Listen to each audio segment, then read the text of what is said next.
नमस्कार. तर कुकिंग चॅनलमध्ये तुमचं स्वागत आहे. आज आपण करणार आहोत वांग्याचे काप. म्हणजे हे वांग्याचे मी ऑलरेडी काप करून ठेवले आहेत. वांगा चिरायचं मधून, त्यातून त्यांचे 4 तुकडे करून त्यांना मॅग्नेट करून ठेवलं होतं. काय त्याच्यासाठी साहित्य घेतलं आहे ते बघा. साहित्य आपल्याला लागणारे आहे. हे आहे तवा, तो तापत ठेवला आहे थोड्या टायमासाठी. तो तापला की आपण त्याला हे करूया, त्याच्यात टाकूया. हे साहित्य लागणार आहे. ह्याच्यात आपण घेतलेले काय काय घेतलं हे बघूया. चिमूटभर हळद घेतली, त्याच्यात गरम मसाला टाकला. गरम मसाला टाकून आपल्याला चवीनुसार मीठ घेतलं आहे आणि थोडासा तिखट मसाला.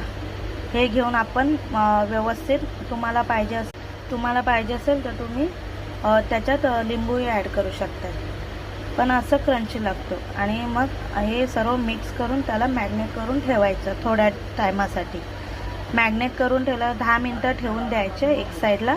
आणि तवा गरम करत ठेवायचं. तवा गरम करत आता मी ठेवला आहे. हे 10 मिनटं आधी ठेवलं होतं मी मॅग्नेट करून. तर आपण आता कृती बघूया. हे खाल्ल्यावर खूप छान चव येते ह्याची. वांग्याचे काप बोलतात ह्याला. तर हे डाळ वरण भातासाठी हे पौष्टिक आहार असं आपण बोलू शकतो.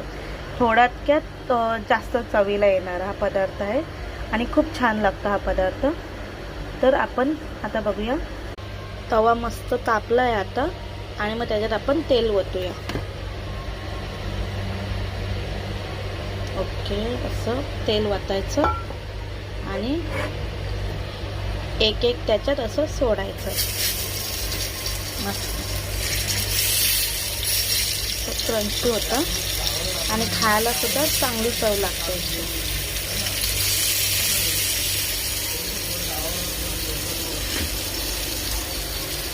छान चव झाली आहे आणि मस्त आता ह्याच्यावर आपण बारीक गॅस मिडियम करून ठेवायचं. चव येते ह्याची आणि क्रंची पण होतात. तुम्हाला पाहिजे असेल रवा वगैरे लावू शकता आणि असंही करू शकता. कोणी तांदळाचं पीठ लावतं, कोणी रवा लावतो, कोणी बेसनमध्ये ॲड करून त्याला फ्राय करतो, डीप फ्राय. पण आपण असं करणार आहोत. ही सोपी पद्धत आहे सर्वात. तर बघू शकता मस्त झालं आहे. आता बघूया. त्याला मस्त असं पलटी मारून घेऊया. असं झालं आहे,